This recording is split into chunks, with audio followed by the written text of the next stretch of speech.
ব্যক্তির নিকট তার পরিবারের খরচ, তার নিজের ব্যক্তিগত খরচ এবং প্রয়োজনীয় প্রয়োজন পূরণ করার পরে যদি কুরবানির ঈদের দিন এর পরের 2 দিন অর্থাৎ ঈদুল আজহার 3 দিন অর্থাৎ জিলহজ মাসের চাঁদের 10, 11, 12 এই 3 দিনের মধ্যে যদি কোনো ব্যক্তির নিকট নিসাব পরিমাণ সম্পদ কিংবা এই পরিমাণ টাকা তার নিকটে থাকে তাহলে ওই ব্যক্তির উপরে কোরবানি ওয়াজিব।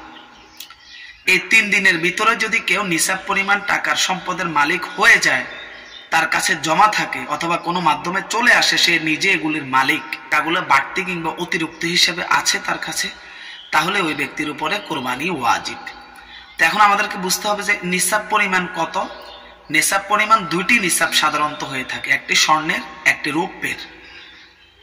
স্বর্ণের নিসাব হচ্ছে 7.5 তোলা স্বর্ণ কিংবা ওই পরিমাণ টাকা, আর রৌপ্যের নিসাব হচ্ছে 52.5 তোলা রূপা কিংবা ওই পরিমাণ টাকা।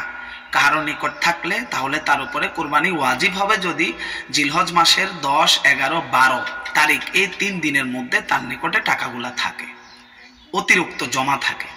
রূপার হিসাব করলে 52.5 তোলা রূপার মূল্য 1000 টাকা করে বড়ি যদি ধরা হয় তাহলে 52,500 টাকা, 1100 করে যদি ধরা হয় বড়ি তাহলে 57,750 টাকা, আর যদি 1200 টাকা করে বড়ি হিসাব করা হয় তাহলে 63,000 টাকা।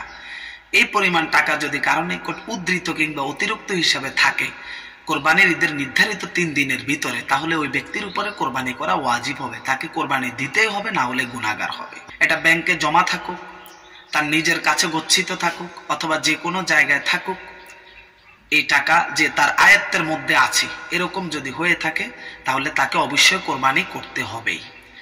ভিডিওটি ইমানি দায়িত্ব মনে করে বাকি ভাইদের নিকট শেয়ার করে দিন। ভালো লাগলে একটি লাইক করতে পারেন, কোনো বিষয়ে জানার থাকলে কমেন্ট করবেন।